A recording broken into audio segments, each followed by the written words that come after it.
Hi, everyone. Welcome back to Show and Tell. Today, I'm excited to read a book to you. This is a classic kid story. It's called If You Give a Mouse a Cookie by Laura Numeroff, illustrated by Felicia Bond. And this one is a scholastic book.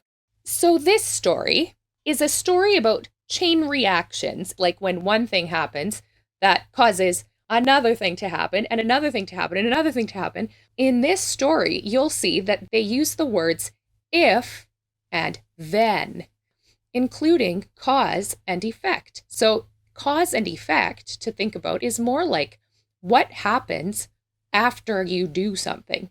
So in a situation where cars crash in an accident, maybe somebody stopped really quickly because an animal jumped out all of a sudden.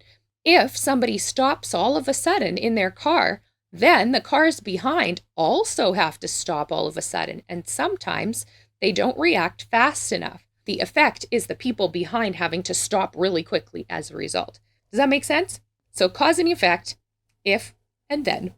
And now, if you give a mouse a cookie. At the very start of our book, we have a picture of a little tree house. And at the bottom of the tree house, where the roots are, we see a little landing and what looks like a little covering for the little guy's house. And that little guy happens to be a mouse.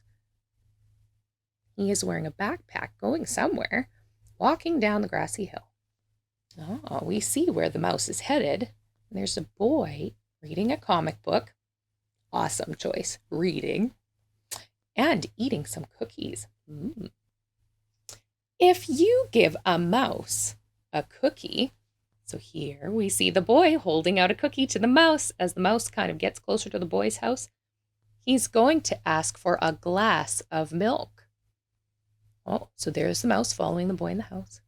When you give him the milk, that's a big glass of milk for a little mouse, he'll probably ask you for a straw. Oh, so the boy's digging through the cupboard looking for a straw. Where could it be? All the different things are falling out all over the floor.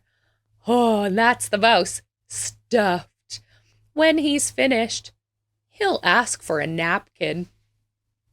He's holding his tummy like, whew. Then he'll want to look in a mirror to make sure he doesn't have a milk mustache. When he looks in the mirror, he might notice his hair needs a trim. So he'll probably ask for a pair of nail scissors. Nail scissors. When I first read this, I thought, does that mean nail clippers that you clip like to get the nails off? Or is it like little tiny scissors? So I guess we're about to find out. There they are in the bathroom now. Yep. It was tiny scissors. If you look, right there. And there's little tiny hairs flying around from the mouse, frantically cutting off all of its extra fur. The boy's like, what is going on here? When he's finished giving himself a trim, he'll probably want a broom to sweep up. That's pretty nice. He'll start sweeping. Do you see the giant puff in the hallway? All that work. He might get carried away and sweep every room in the house. All right, connection time. So sometimes at our house, when I start doing cleaning, I have to keep cleaning. And then I see another mess and I keep cleaning. And I clean and clean and clean. And pretty soon, the whole house is clean. But then I have to remember what I was doing before that. Do you ever get carried away doing that sometimes? I notice sometimes that it's really easy to get distracted from what we were originally doing. It's funny. It's nice to finish something that you start, but sometimes a really urgent interruption has to stop what we're working on. So I think this is a really relatable feeling, like what the mouse wants to do here and has this but then next this will happen. I can definitely relate with that. He may even end up washing the floors as well. Oh my goodness. When he's done, he'll probably want to take a nap. Wow, he's so tired out, he's leaning over the powdered cleaner. That's really strong cleaner. Good thing he was using gloves up here because that's kind of stuff you definitely want to wear gloves. And that's a big sponge. It looks like the sponge is bigger than the mouse, actually. He's used the big bucket. I wonder if the boy was using the mop in the bucket. That big handle looks kind of like a mop to me. You'll have to fix up a little box for him with a blanket and a pillow. Oh, so the boy picked up a little round box, and it has a puffy thing in the top. I think that's makeup. Oh, yeah, look, the next page, there's our clue. So the boy is dumping out the makeup here, taking the little puffy thing, getting some cotton, and looks like Mouse is changing out of his outside clothes for the nap. He'll crawl in, make himself comfortable, and fluff the pillow a few times. Poof, poof, poof. See all of like the little dust puffing out. And sure enough, inside, I think the words are a little bit cut off, but I'm imagining it says Super Beauty Powder. And there's a little bandana on the top that he's using as a blanket. He'll probably ask you to read him a story. Brilliant idea. So you'll read him from one of your books, and he'll ask to see the pictures. When he looks at the pictures, he'll get so excited that he'll want to draw one of his own. He'll ask for paper and crayons.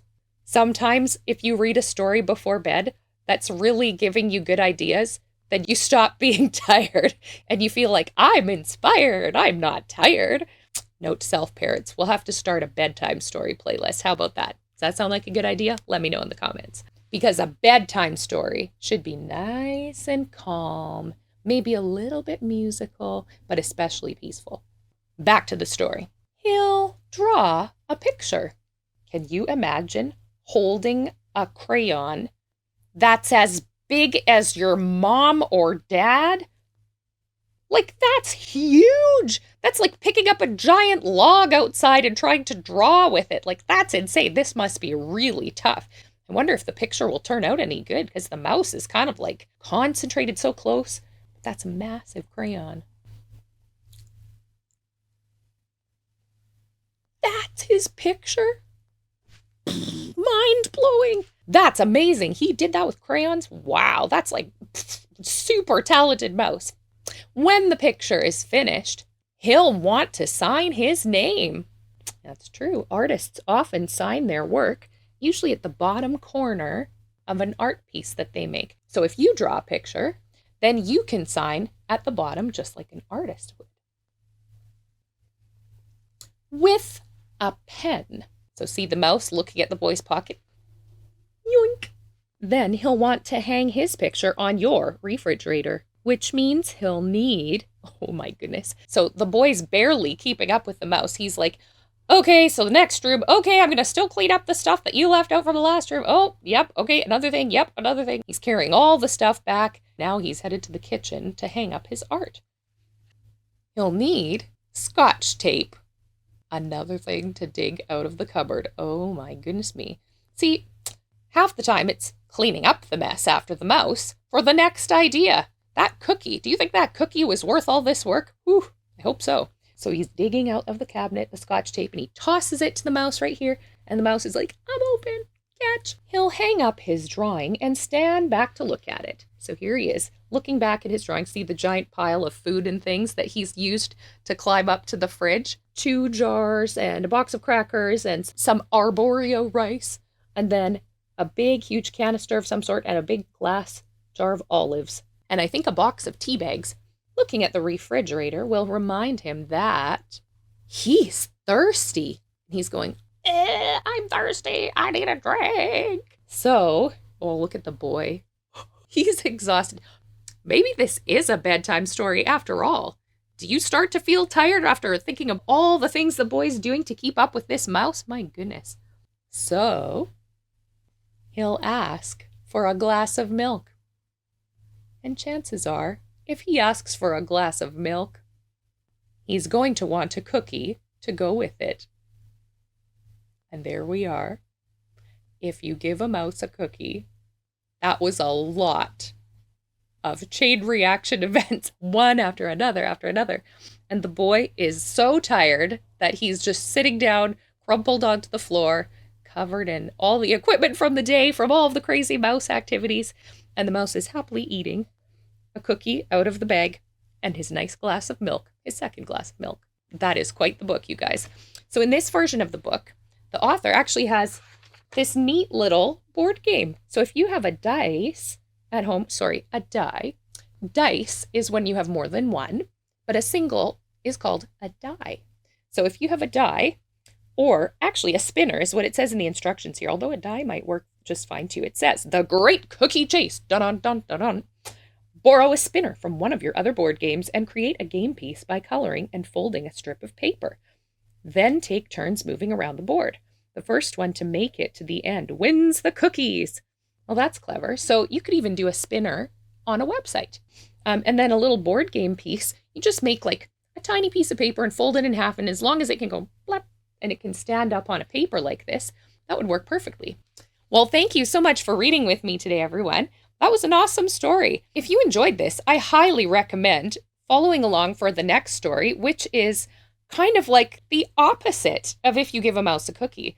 It's actually like the effect is a kid telling about a crazy day they had at school, and the whole story is in reverse. The parent is asking questions, and they find out what started an event, and what happened before that to make that event happen, and what happened before that to make that event happen. And it is pretty hilarious. So please stay tuned. Don't forget to like and subscribe. And thank you so much for sharing show and tell with me today. If you enjoyed this book, I would love to hear in a comment below. Have an awesome one, you guys. See ya.